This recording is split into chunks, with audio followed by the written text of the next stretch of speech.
Hello, good morning to all students. तो students, हमने पिछली वीडियो में बेसिक किया था अपना फिजिक्स की शुरुआत करने से पहले जो बेसिक करते हैं, और आज हम करेंगे क्लास 9th का अपना चैप्टर 8 मोशन। तो मोशन की शुरुआत अब करेंगे। बेसिक्स जो चीज़ें हमें ज़रूरत होती हैं शुरू करने से पहले वो हम कर चुके हैं पिछली वीडियो में। तो चलिए स्टार्ट करते हैं। तो देखिए, मोशन अपना 8th चैप्टर है 9th स्टैंडर्ड का। तो देखिए, मोशन से पहले हमें ये पता होना चाहिए कि मोशन और रेस्ट होते क्या हैं। देखो, कोई भी ऑब्जेक्ट है उसकी दो पोजीशन है, या तो रेस्ट या फिर मोशन। रेस्ट क्या होता है? देखिए, an object is said to be in rest if it does not change its position with time with respect to its surroundings. कि अपने सराउंडिंग के विद रिस्पेक्ट टाइम के साथ जब कोई ऑब्जेक्ट अपनी पोजीशन चेंज ना करे, मतलब कि फिलहाल वो ऑब्जेक्ट हमने यहाँ देखा, थोड़ी देर बाद देखेंगे तो भी यहीं मिलेगा, कुछ देर बाद देखेंगे तो भी वहीं मिलेगा, तो क्या कहेंगे हम कि ये रेस्ट में है, स्थिर है ये। तो एग्जाम्पल हैं जैसे ट्रीज़ हैं अपनी, वो अपना पोजीशन नहीं बदलते। बिल्डिंग्स है, कोई भी अपनी स्कूल बिल्डिंग है या कोई भी बिल्डिंग है, वो भी अपनी पोजीशन नहीं बदलती। तो ये किसके एग्जाम्पल हैं? रेस्ट के। अब है मोशन। मोशन क्या होगा? अभी हम सिंपली पूछ लेते हैं किसी से भी, क्या होता है मोशन? तो मोशन क्या होता है कि एनी मूविंग ऑब्जेक्ट, कि कोई भी मूविंग ऑब्जेक्ट है वो किस में होगा? मोशन में। लिखेंगे कैसे? मूविंग का मतलब क्या है? उसकी पोजीशन चेंज होती है with respect to its surrounding with time, कि टाइम के साथ पोजीशन चेंज हो, तो उसी को हम मोशन कहेंगे। जैसे एग्जांपल है अपना मूविंग कार है, बस है, ट्रेन है, या कोई भी मूविंग मैन है। अगर हम भी चलेंगे तो हम किस में माने जाएंगे? मोशन में। तो ये मोशन होगा अपना। अब है types of motion. Simply motion की 3 टाइप्स हैं अपने। कौन से? पहला है लीनियर मोशन, रेक्टिलिनियर मोशन, कि the motion along a straight line, कि बिल्कुल अगर स्ट्रेट चलें हम किसी भी लाइन के अलोंग तो वो क्या होगा? Linear motion. फिर है circular motion, the motion of any object in या अलोंग ए सर्कल या सर्कुलर पाथ, कि किसी भी सर्कुलर पाथ के अलोंग मोशन होगा, वो क्या होगा? अपना सर्कुलर मोशन। जैसे लीनियर मोशन में हम मान सकते हैं कि स्ट्रेट में कोई भी ऑब्जेक्ट है वो चले तो लीनियर होगा। सर्कुलर में कि राउंड में, जैसे कई बार एथलेटिक्स हैं वो सर्कुलर ट्रैक पर राउंड लगाते हैं, तो वो क्या होता है? उनका सर्कुलर मोशन। फिर है अपना ओसिलेटरी मोशन। ओसिलेटरी मोशन क्या होता है कि एक मेन पोजीशन होगी, उसके दोनों side to and fro, left and right motion होगा ऐसे, तो वो होगा ओसिलेटरी मोशन। बीच में मेन पोजीशन, दोनों तरफ एक्सट्रीम पोजीशन होती हैं, ये मेन ये एक्सट्रीम। जैसे कि अपने पेंडुलम ऑफ ए क्लॉक है या फिर स्विंग है, झूले का जो मोशन है वो भी किस में आएगा? ओसिलेटरी में आएगा।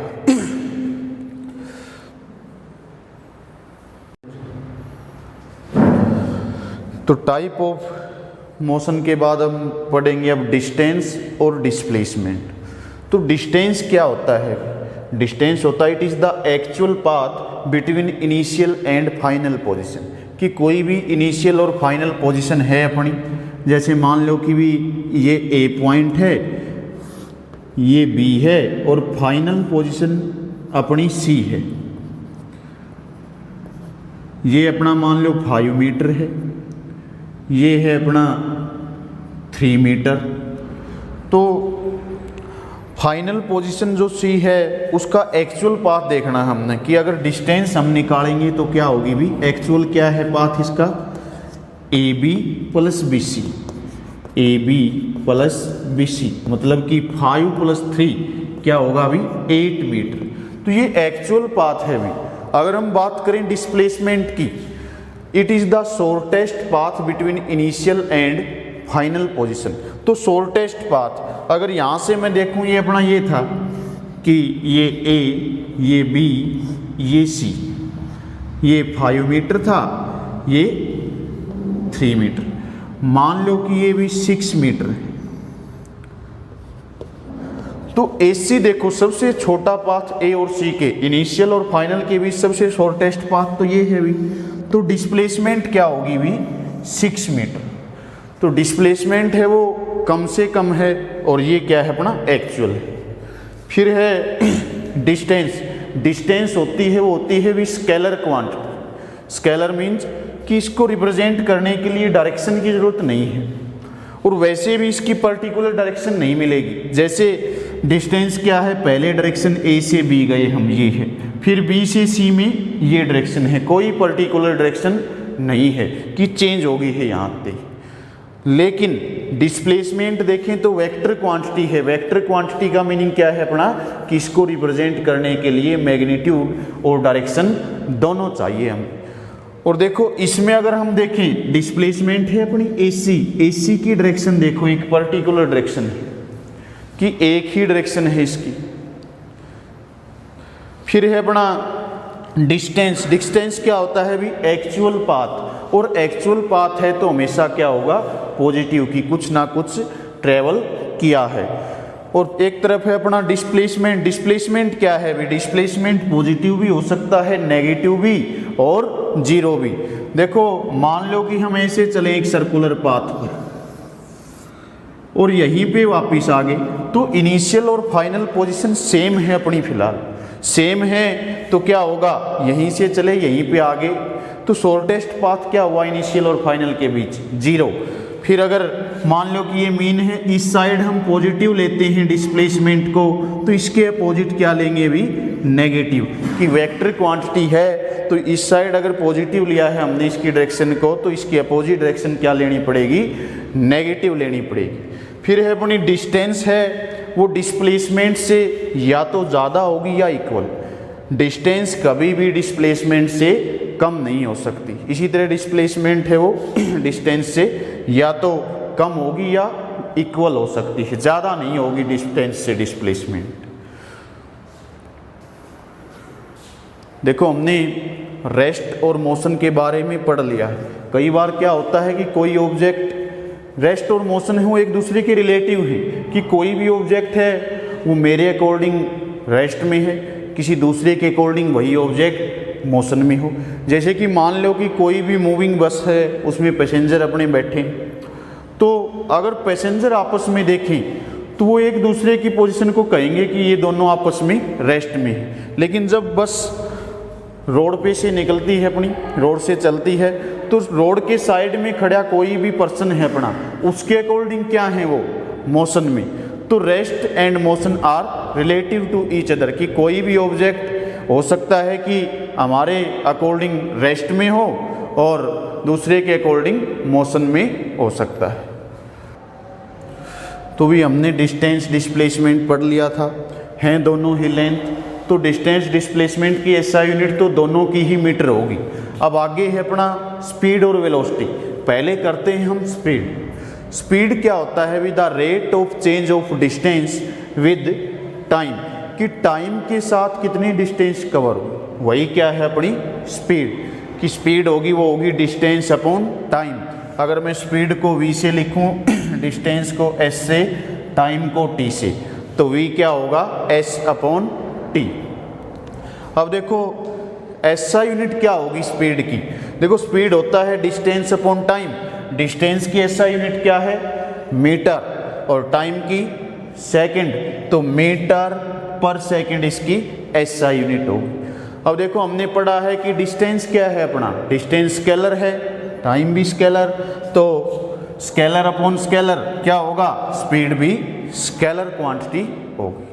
फिर है अपना types of speed, uniform speed, non uniform speed, average speed और इंस्टेंटेनियस स्पीड। यूनिफॉर्म स्पीड क्या होती है भी, बिल्कुल यूनिफॉर्म। जैसे कि मान लो कि कोई भी ऑब्जेक्ट मोशन में है, पहले 5 किलोमीटर 5 मिनट में, अगले 5 किलोमीटर भी 5 मिनट में, कि equal distances in equal interval of time.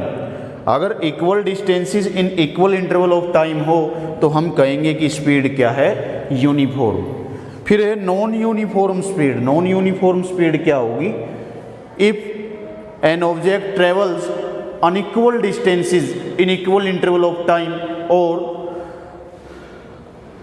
Equal distances in unequal interval of time, तो तब होगा अपना नॉन यूनिफॉर्म स्पीड। जैसे कि हम मान लें कि भी फर्स्ट 10 किलोमीटर कोई भी ऑब्जेक्ट है वो ट्रेवल करता है 10 मिनट्स में, और नेक्स्ट 10 किलोमीटर में 10 मिनट से कम या ज़्यादा समय लेता है, टाइम लेता है, तो वो क्या होगा, नॉन यूनिफॉर्म, कि वो स्पीड अपनी यूनिफॉर्म नहीं है, नॉन यूनिफॉर्म। फिर है एवरेज स्पीड। एवरेज स्पीड क्या होगी भी अपनी, एवरेज स्पीड होगी भी अपनी कि total distance upon total time, कि मान लो कि अलग अलग डिस्टेंसेस ट्रेवल की, मान लो कि भी S1 डिस्टेंस ट्रेवल की है T1 टाइम में, S2 डिस्टेंस ट्रेवल की T2 टाइम में, इसी तरह से Sn डिस्टेंस ट्रेवल की Tn टाइम में। तो जो एवरेज स्पीड होगी, देन एवरेज स्पीड को हम लिख देते हैं VAV से, वो होगी total distance upon total time. Total distance means in सब का सम और टोटल टाइम मीन्स इनका सम, कि S1 plus S2 plus S3 जितने भी दिए हैं अपनी distance upon total time T1 plus T2 plus T3 plus and so on जितने भी दिए हैं। तो ये होगी भी एवरेज स्पीड, कि total distance upon total time. फिर है अपना इंस्टेंटेनियस स्पीड। इंस्टेंटेनियस स्पीड क्या होगा अभी देखो, मान लो कि इंस्टेंटेनियस का मतलब क्या है, at any instant of time, कि कोई भी ऑब्जेक्ट है मान लो वो 10 सेकंड के लिए मोशन में है, अगर हमसे ये पूछ ले कि भी 8 सेकंड पे उसकी स्पीड क्या थी, तो वो क्या होगी, इंस्टेंटेनियस स्पीड होगी। तो ये होगा अभी अपना इंस्टेंटेनियस स्पीड। तो भी आगे है अपना वेलोसिटी। देखो स्पीड हमने कर लिया, स्पीड क्या है, change of distance with time.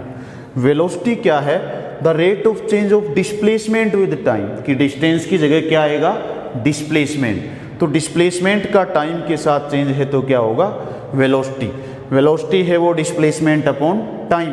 देखिए इसके ऊपर ये जो एरो लगाया है ये किस लिए, क्योंकि वेलोसिटी वेक्टर है, डिस्प्लेसमेंट भी वेक्टर है।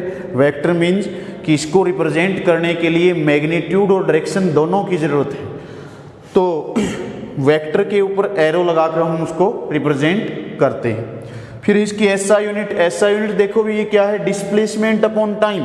डिस्प्लेसमेंट मीटर, टाइम सेकंड, तो मीटर पर सेकंड। स्पीड और वेलोसिटी दोनों की SI unit metre per second. ये वेक्टर क्वांटिटी है।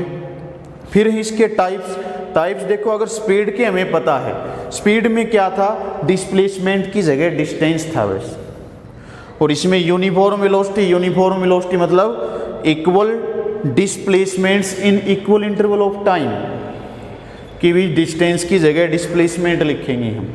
Non uniform unequal displacements in equal interval of time और वाइस वर्सा। फिर है एवरेज वेलोसिटी। देखिए एवरेज स्पीड हमने किया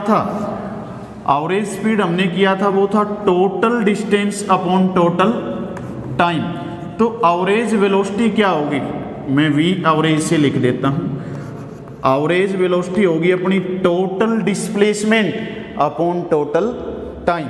एक तो ये फॉर्मूला है सीधा इसका, कि total displacement upon total time, और एक है सीधा एवरेज भी निकाल सकते हैं। मान लो कि अपने पास दो वेलोसिटीज हैं, एक है u और एक है v, तो उनका एवरेज निकालना है तो सीधा इनका एवरेज निकालो, कि v एवरेज होगा इस केस में u प्लस v अपॉन 2, कि डायरेक्ट मैथमेटिकल एवरेज का ऑपरेशन लगा दिया इस पर।